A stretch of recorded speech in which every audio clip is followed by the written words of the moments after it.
Thursday, Bright Bible. This is Monica, and I am joining you for another round of Read Through 2020. Tonight, we are hitting up the book of Ruth, which is one of my favorites, and I know that for many of you, it's probably, a book that once you've read it, you kind of fall in love.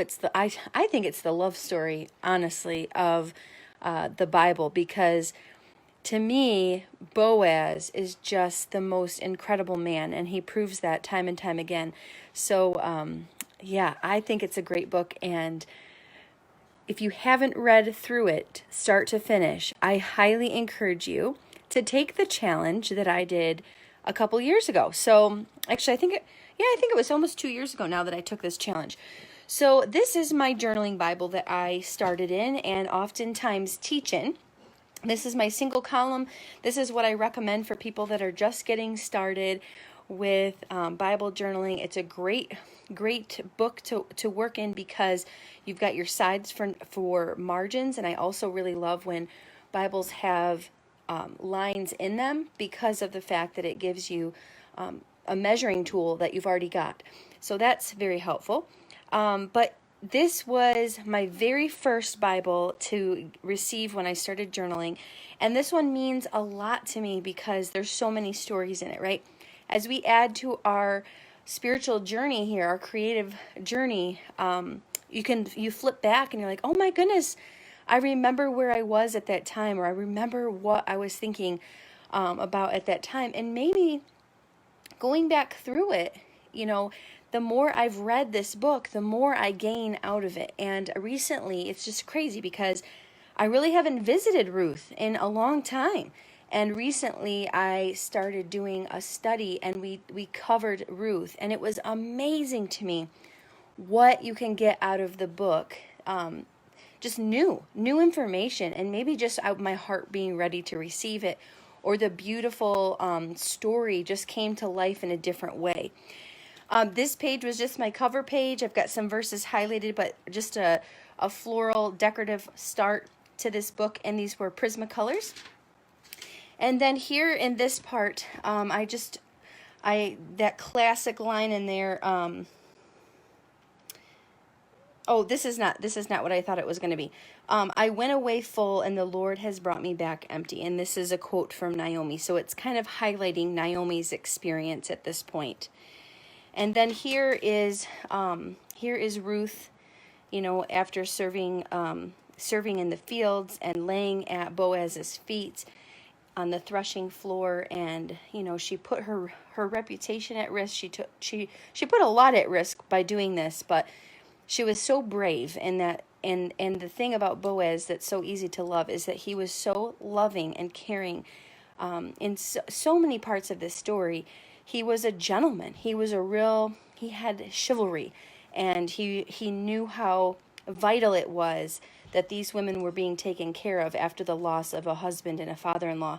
And after that commitment was made with Ruth and Naomi, this was their next chance to survive and to get through that together. So I just love that concept there. And then the next page,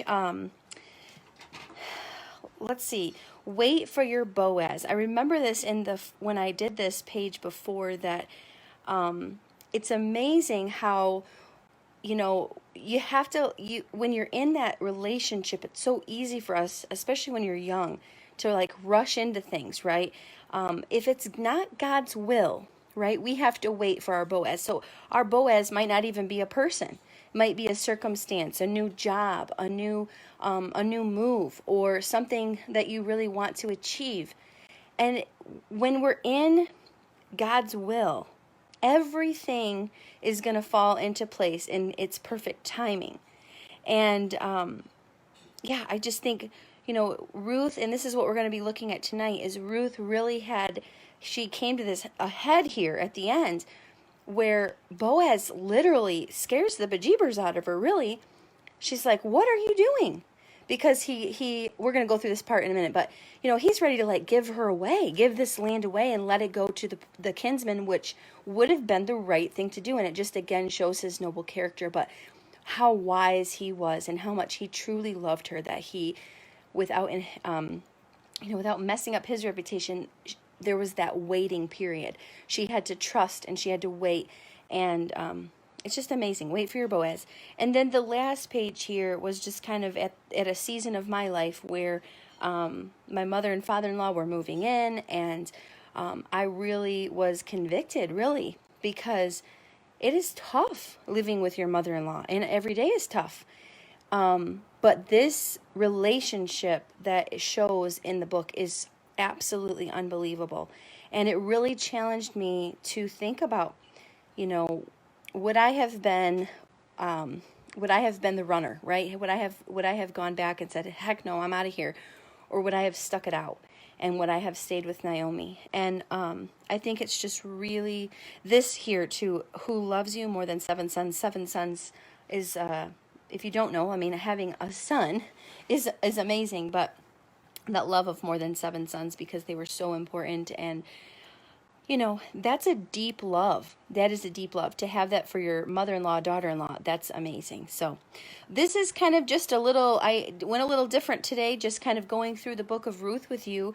But again, if you haven't read it, I hope that you get inspired by my little weekend journey, and that you would consider doing something like this, going through the book and journaling your way through. I think there's a lot of places, books that are small enough that tell an interesting story, and they're doable for a weekend challenge, and it really helps you to focus.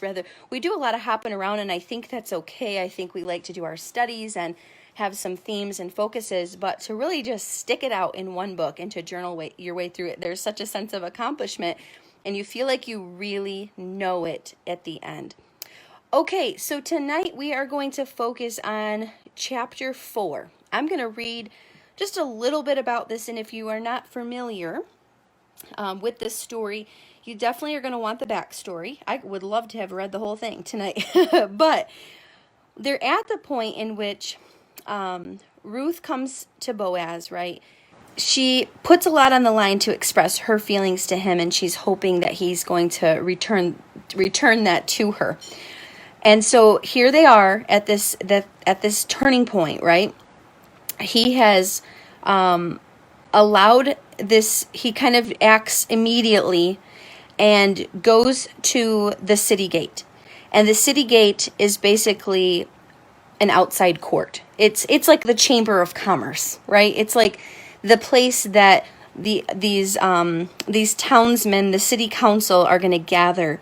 And basically he needs to create or to have this connection with this kinsman, because what happened is when Naomi's husband dies, well, Ruth's husband and Naomi's husband die in the war, there's tradition that the next closest kin, in this case a relative of I think it was a cousin, yeah, I think it was a cousin, would have had the right to take over the belongings, which would really have been the land, right, and the prosperity of that land, and own whatever, it's like a will. It was before the will. But in this circumstance, we know that Ruth and Naomi come with that. This is still Naomi's property, right? She is still there. She is still, she needs a place to live. Ruth needs a place to live. So instead of Boaz coming to the next of kin, he does the right thing, right? He has such awesome character. And he's like, you're not mine. He was related too. He was part of the family, but he wasn't the closest relation, and it would have gone to this other guy first. But he loves Ruth, right? He does not want to let her go.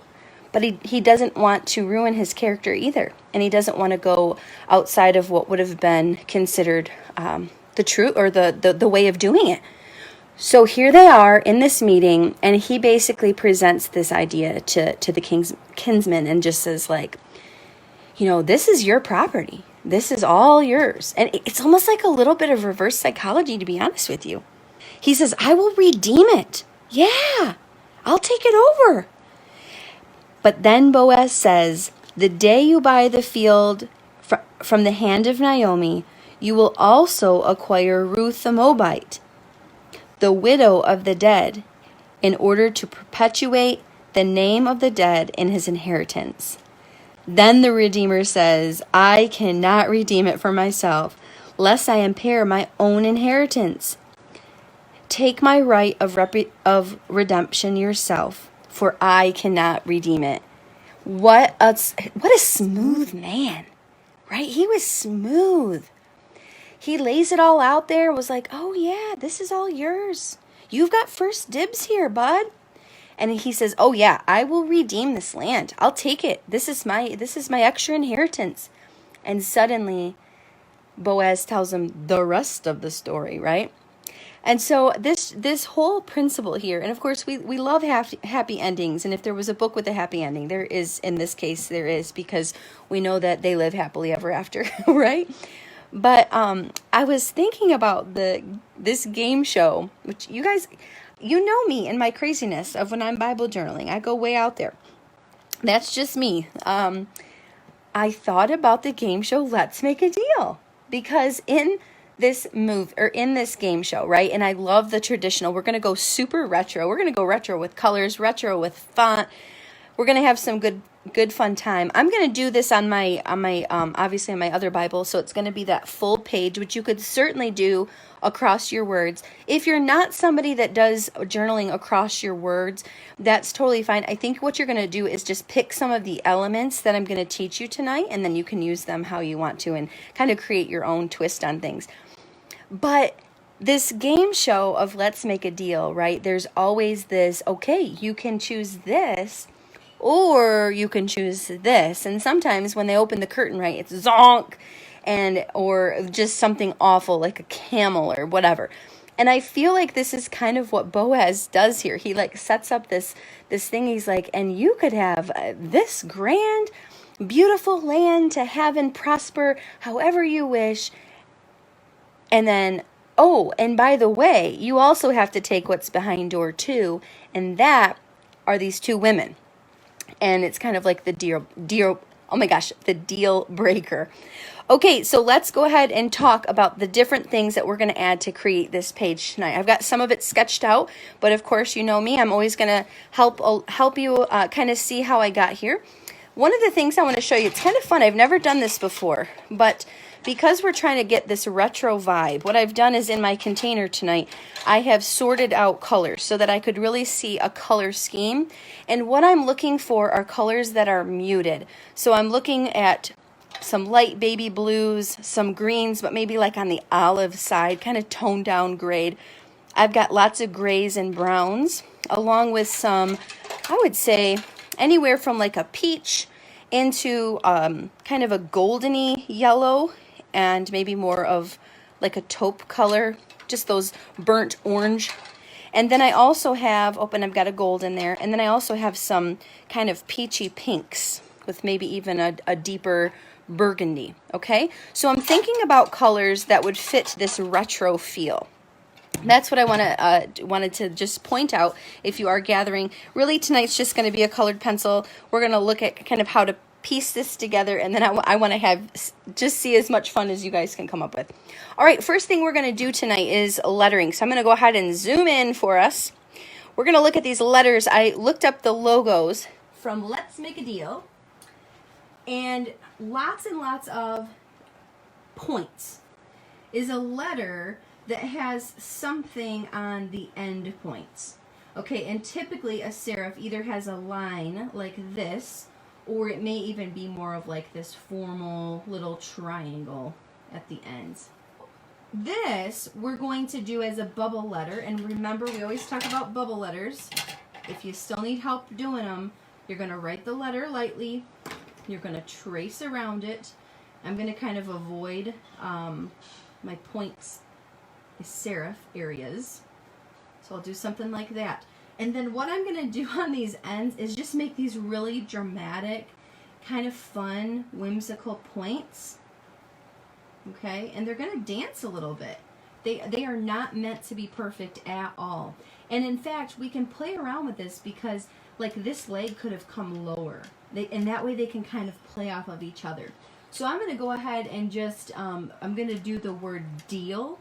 And so it's the 4-letter word deal, since we'll all have that, because if you feel like this is just too much, for all of your wording to be in this font, you could have a lot of fun with just having that deal, because that's exactly what he was doing. He was dealing and wheeling. Okay, so we'll start. I'll go ahead and do this so that you guys can follow along if you are doing our old-fashioned trick. So here's the D. I'm going to get this kind of close, but I'm going to dance it a little bit. And when I mean dance it, I mean my letters are going to kind of go rock back and forth, rock back and forth. They might tilt a little bit one way or the other. Okay.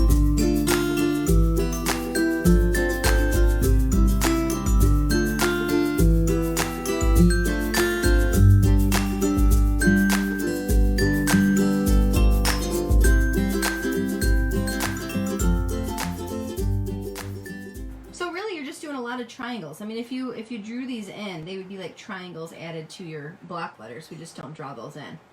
Super fun. Lots of dancing. This font is very traditional in like the 60s. This was like, I think that's the right time period. And you can tell me that I'm wrong, but I'm really pretty sure that this is like 60s all the way. Okay.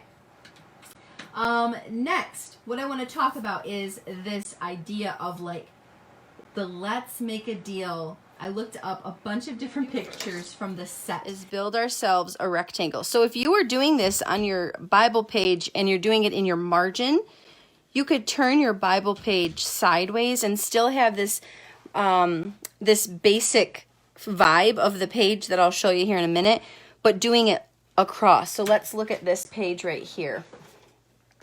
So if you're going to do a margin of this, we could turn it this way, which we do sometimes, right? We do that sometimes. You could have your stage here, and you could have your words going across or through here. Let's make a deal, and have your little. So I think there's lots of elements, that you can kind of change up and make sure that you're creating a page that works for you and your Bible and your preferences. Okay, so once we kind of have, this is like the stage door. So the next thing we're going to do is we're going to find a circle. That's a little big, but I'm going to use it just for the sake of this practice. I'm going to give myself a little perfect circle in here, and I'm going to write one of the numbers. I'm just going to say this is door number 2, right in the middle. Okay. And now I'm going to use some sort of a straight edge and just start dividing little sections of this door, because they either had curtains on the stage, or they would have these kind of like slider doors that would come back. So once you have those in there, what we're going to do is actually draw this little border, and think of it really as a diamond, or what's even easier is for you to just kind of take some shallow, really skinny triangles here, here. Lots of triangles in this design. Lots of them, because we've got them around this outside. We had them on the ends of our letters for our font, and we are also going to add them inside of our doors. Some that go this direction. This is where the colors are going to come in. Okay, so this is basically our door. So this, if this was opening up for the kinsman, it would be this beautiful land of everything he dreamed of, along with the 2 ladies, right? Let's make the deal. I'm going to go ahead and start transferring this over to my Bible page. And I've got my stuff already kind of sketched in, so I'll just kind of draw quickly, and then I'll show you how I'm going to add some color, okay? And I may end up just doing small sections, because there is a lot. I almost traced this ahead of time, but I like to work through it with you guys just in case there's any questions. And you know what? I really usually do not use a straight edge unless I totally have to, but I'm going to do that for this one because this is a little tricky. All right, so the first thing that I'm doing here is just going ahead and building that rectangle. I've got a question mark here. If you see in the bottom corner, I've kind of got this picture of the kinsman. This is, I'll draw it for you on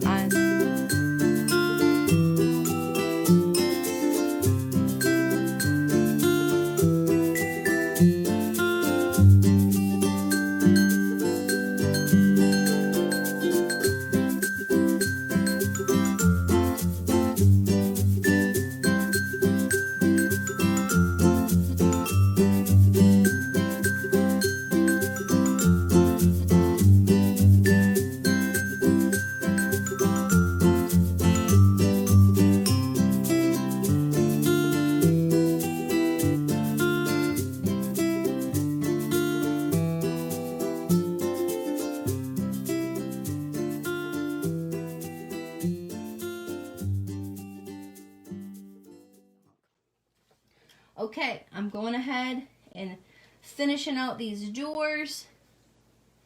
And then the last thing I'm going to draw for you, because I'm not going to get into my letters. I'm actually not going to trace my letters. I'm going to use some of those colors.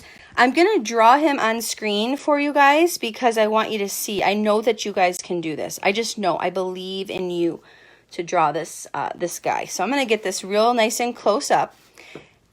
When I started him, I actually started with this big swoop because I'm giving him kind of a fabric wrapping on his head.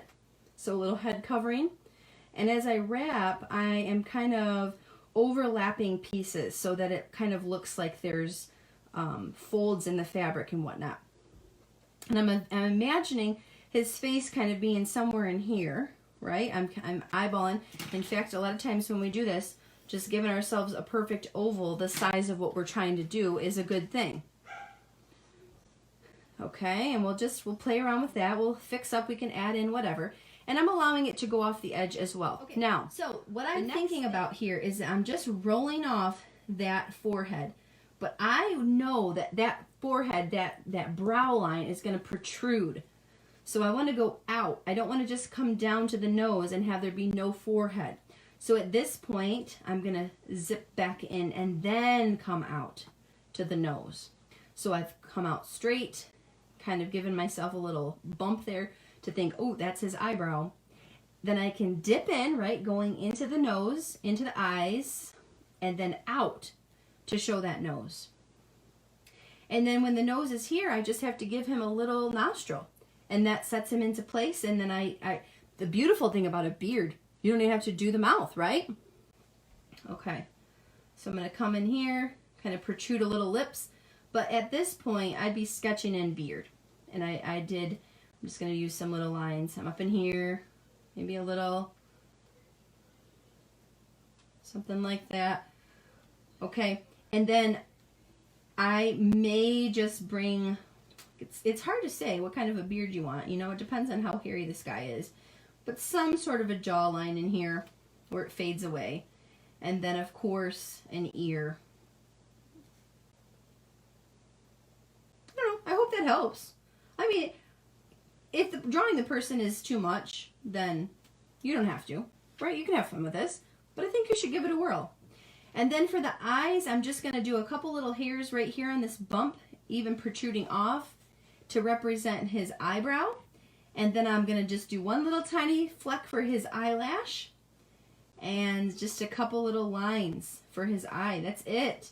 We don't need to do a whole bunch of fussing. This is so tiny, it's implied. It's not supposed to be perfect. If you start drawing in a little eyeball and a little eyelashes, and you're going to have a big mess. So less is more, especially when we're sketching like this.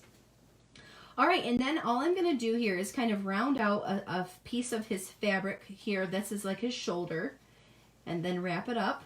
And, you know, he's probably got some hair that comes down in here somewhere. I'm guessing he had like some sort of a mullet. They are water-based crayons that feel like either chapstick or an oil pastel, but they're water-based, so you can do all sorts of things with them. I love them. But in this case, what I want to do is just kind of give my page a tone of color. And so I'm going to actually apply this dry to the pad that they come with. You can buy these little wooden pads.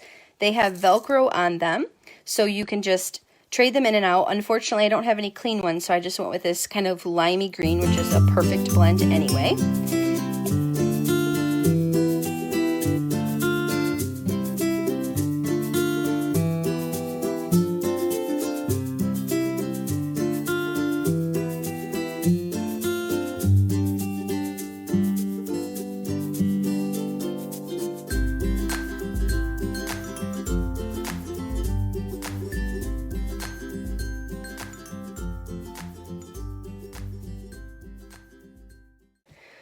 And then what I will do is go in here with some of these tones, and I'm going to start building in those letters.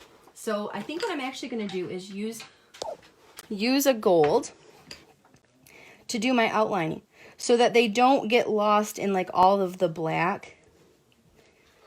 I think I just want them to be kind of just on their own.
you take a light color, I'm going to use this blue.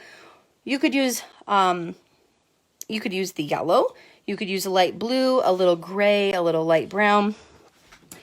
What you can do is kind of color around the inside edge of these doors, okay? And it's going to just create enough of a difference that they'll look white, but they'll look like they're a little more layered and a little more shaded. So that's what I'll do here. And then I can come in with those colors and just kind of give myself some cool greens and blues and tans, and color in each of these little triangles a different color. I might do one of each on each side just to have some fun, changing it up. Of course, I always suggest, and this is totally up to you, but I love to use more than one tone when I'm coloring something. It just seems to make it more interesting to look at, a little more pleasing to the eye. So I'd probably use the darker of the two in the corners and just kind of let it fade out.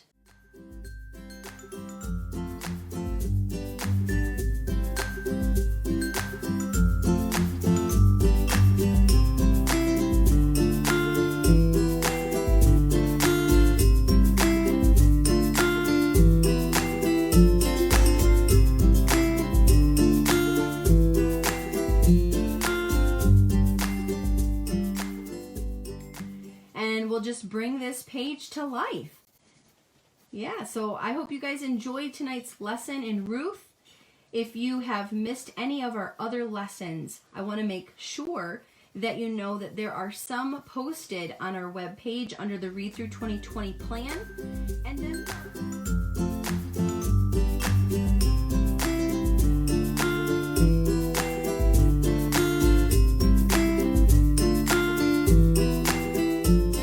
thanks for joining us.